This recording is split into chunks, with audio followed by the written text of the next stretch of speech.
Okay, I can't put it off any longer. I have to talk about this film. I need to talk about this film. I must talk about this film. And instead of starting things off like I feel like so many YouTubers feel just obligated to, by going into some long monologue about how much Star Wars means to me and how I really am a true fan and how I've watched it since I was a small child and it's meant the world to me and shaped the very trajectory of my professional career, even though that's all true, I'm going to simply leave it at this. I am about to the very best of my ability, I promise you, review The Rise of Skywalker kindly, fairly, and considerately. I'm going to fully admit to you right now that my feelings about a film, no matter how much time, love, and devotion I've given to the franchise that film belongs to, and again, I've given a lot, regardless, they're still just my feelings and therefore no more or less valid than yours. So let's all of us, collectively, take a breath and admit that it's going to be okay, and this is my opinion. Let's work through this. Let's be kind to one another in the comment section below. And before I get into things, it might also be helpful for you to know that having seen both of them quite a lot, I am a big fan of both The Force Awakens and The Last Jedi. No, I don't think that either of those films are perfect films without a number of problems, but there is a lot more in them that I like than what I don't like. But now I am quite literally stalling, and I need to stop stalling and just review this film. So let's start with the positives. I'm a positive guy. I like positivity. Positive things make me happy. Let's talk about the positives found in J.J. Abrams' The Rise of Skywalker.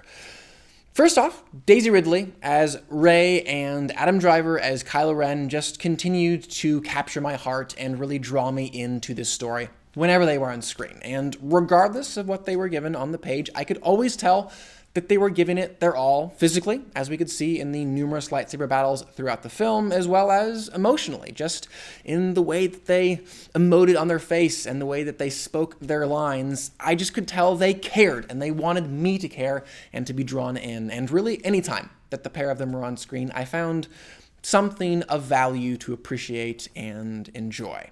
Along with that, I really did appreciate and like that J.J. Abrams built off something found in The Last Jedi, that being the Force connection between Rey and Kylo, and actually added some new and interesting visual elements to it. For example, I really love the scene where Rey and Kylo are battling for the first time through the Force and starting to pull physical objects from one location to another. Again, it was just new and interesting and, in a rewarding way, actually built off what had come before in Rian Johnson's film.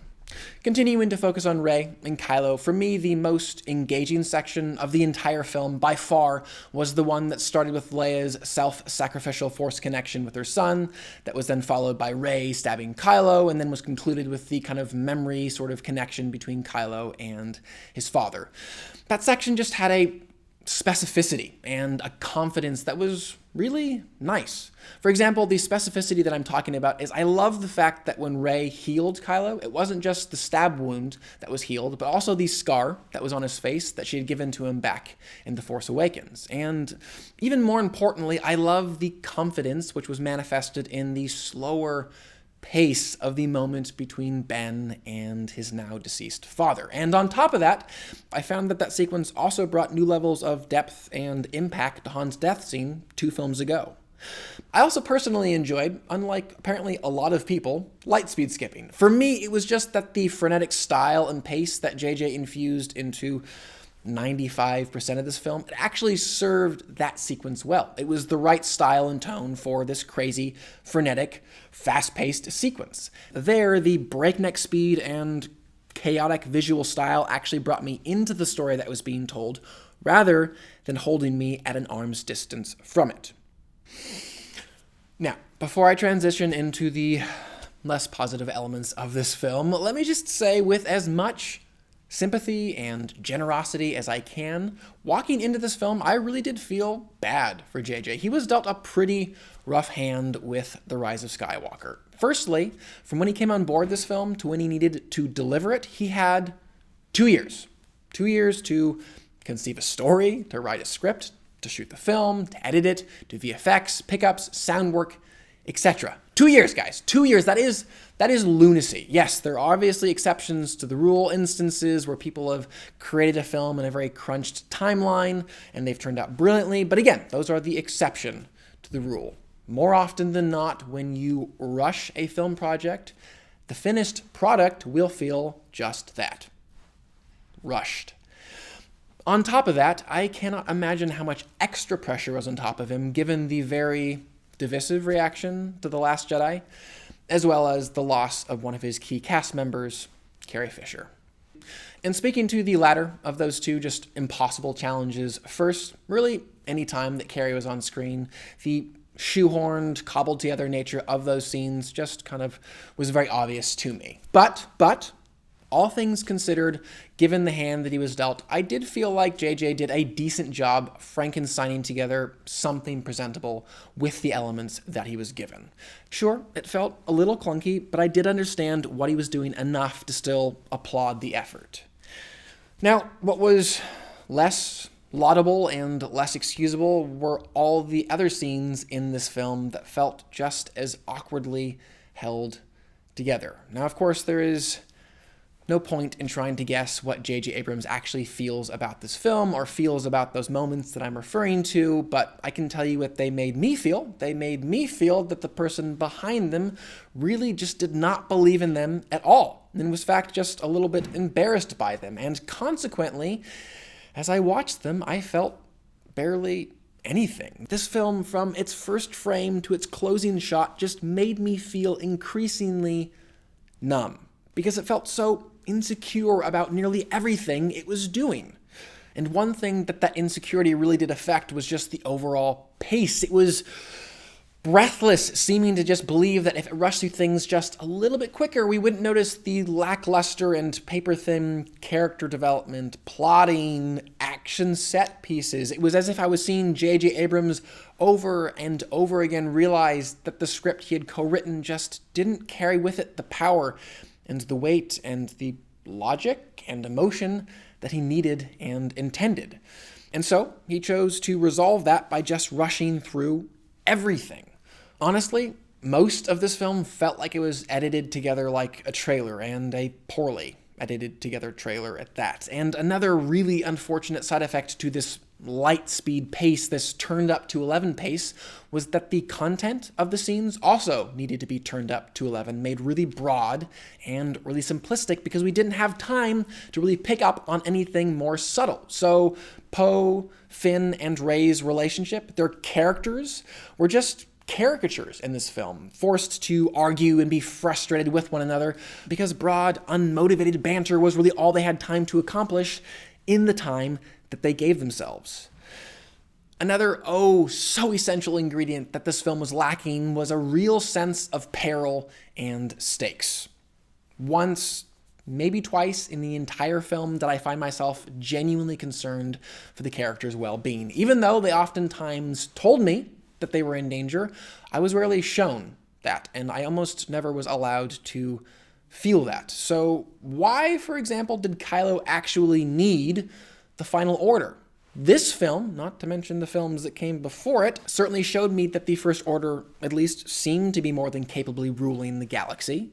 As such, there was no real fire under that character, nothing that drove him, nothing that put him at a disadvantage to the character of Palpatine and made him really need that character, and that made their relationship very uninteresting throughout the entire film. And then on the Resistance side of things, well, I will say on the Resistance side of things, at the start of the film, there was this concept of Rey not being able to connect with the past spirits of the Jedi. And as I watched that moment play out at the beginning of the film, I was thinking, genuinely, cool. This seems like a really interesting concept. What does this mean? Why can't she connect with them? What sort of handicap will she have until she connects with them? And how will she overcome that weakness?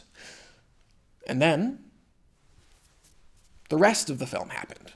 And while yes, we did ultimately see the payoff to that desire, we did see her connect with those past Jedis, they were ultimately nothing more than a group of non-corporeal cheerleaders that encouraged her on to literally stand up. And not only was that just undramatic, the movie prior to that moment just never took the time to present that as the answer to Rey's problems. And to make all of this just that much more egregious and kind of pathetic, it was really unfortunate that JJ and his co-writer Chris Terrio were just constantly just shoving into their characters' mouths these lines that so desperately tried to make things make sense and make those stakes feel present.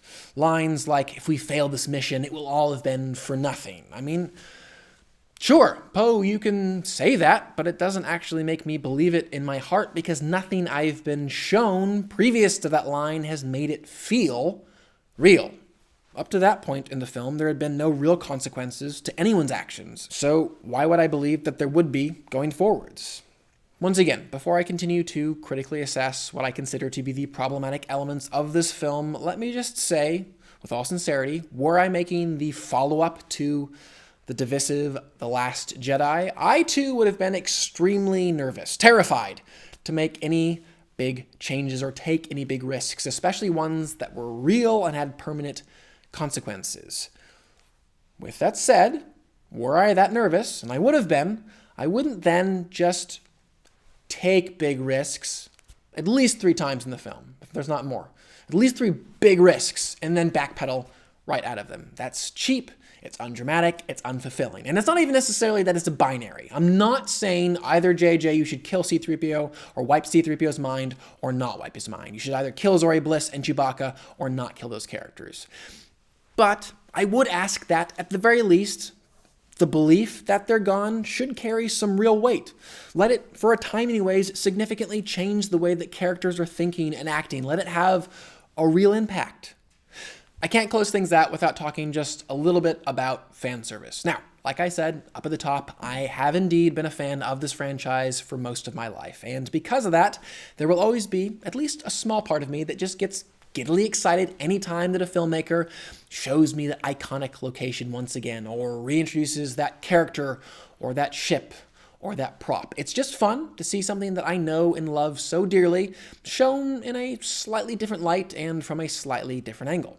The Force Awakens and The Last Jedi were chock-a-block full of fan service, big and small, and I enjoyed a lot of it.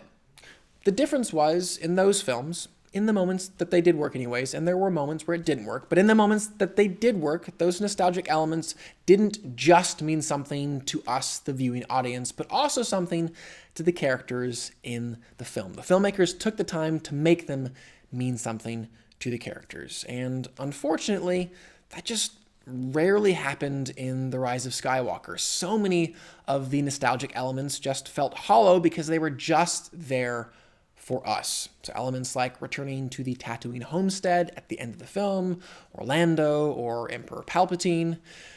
And speaking of the Emperor, there was this blessed 10 minutes, the first 10 minutes of the film, where I was actually thinking, ooh, this might actually work. They might actually pull off bringing back the Emperor and make it mean something, again, to these characters and to this trilogy. But then the character just disappeared back into the shadows for almost the remainder of the film, providing very little in the way of motivation or real threat. I mean, if JJ was all about fan service, why not just give us what a lot of fans, not all the fans want this, but a lot of fans were screaming, hey, is Snoke Plagueis? So why didn't JJ bring back his own creation, someone that he clearly was invested in some way because he created the person, and make him Darth Plagueis? Or why didn't he give a better arc to another one of his character creations, that being Finn, the deserting stormtrooper, a fact that we were reminded of numerous times throughout the film by characters like Janna?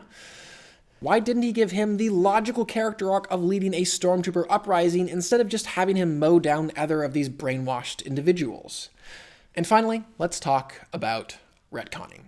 As we do, we can both openly admit it's totally fine. Star Wars is no stranger to retconning. Vader was not Luke's father until The Empire Strikes Back, despite what Lucas may say in certain interviews. There is written proof that he was not, and certainly Luke and Leia were not siblings before The Return of the Jedi.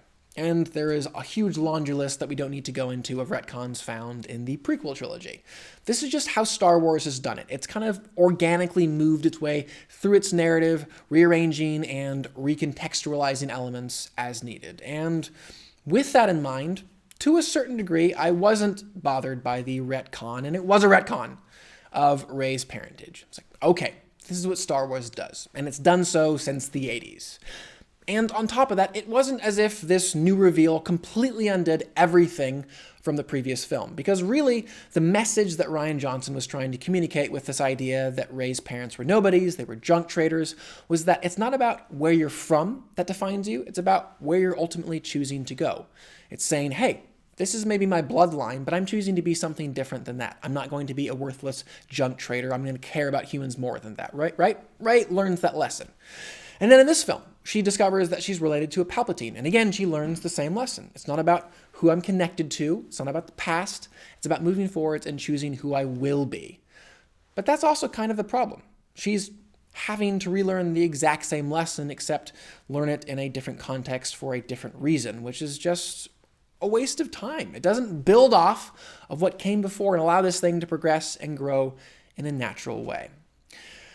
Man, before I give this rating, let me just say, this film, it sunk me. It sunk me and it hurt me.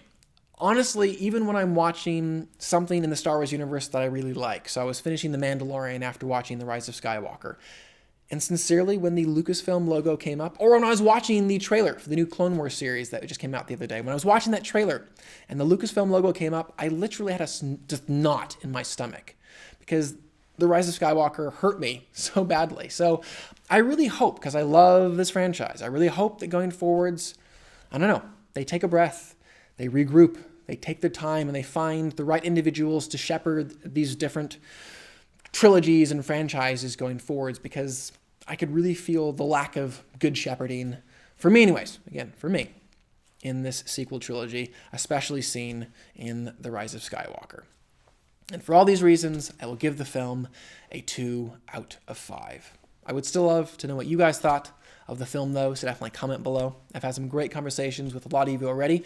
Many of you who actually ardently disagree with me. You think this is a great film, if not the best of the sequel trilogy. So good on you. But still, I'd love to hear your thoughts down below, so please comment and do that. And finally, please do subscribe. I'm going to continue to review films and television on this channel, and I would love for you to stay up to date on all of those things. But for now, I'm Chris Hartwell. This is The Heartbeat. Thank you for joining me.